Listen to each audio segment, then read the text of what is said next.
This picture became one of the defining images of the Holocaust. But until now, the killer's name was unknown. This is a massive a step forward in trying to get closer to historic reality. Known as The Last Jew in Vinnitsa, the picture shows the murder of a Holocaust victim in Nazi-occupied Ukraine. It was first circulated in 1961 by the United Press Agency during the trial of Nazi criminal Adolf Eichmann. The press agency had received it from a Holocaust survivor who wanted to raise awareness for the crimes of the Nazis.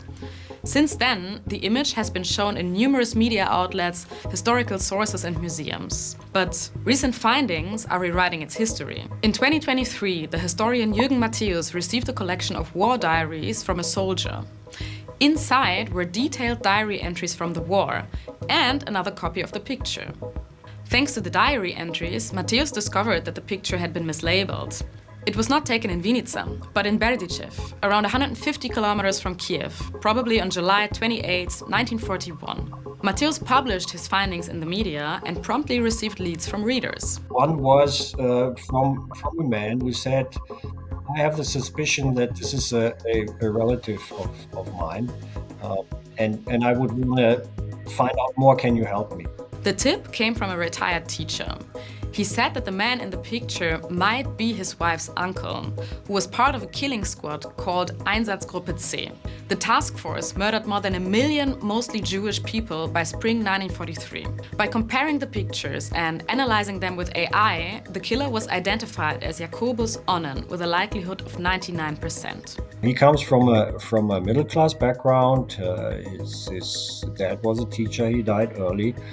He had to take care of his siblings early on in his life. He then wanted to become a teacher too, and in fact became one. He was already infused with Nazi ideology. He joined the SA and then later the SS. Onnen died in 1943 and was never held accountable for his crimes. His sister had also destroyed his war letters, making any kind of reconstruction impossible. But what about the victim? Now we have a pretty good idea as to who the shooter was, but we really don't know who the person is who is about to be shot. This is, in a way, not surprising, because this applies to the vast majority of victims of the Holocaust in Eastern Europe, which remained nameless as the perpetrators intended it to be. In contrast to deportations from Western Europe, Nazi policy in Eastern Europe was to not list the victims' names. Mass shootings, like the one seen in the picture, were carried out without name registration. Some victims were later successfully identified by survivors, but many of those who were murdered will probably never be known by name.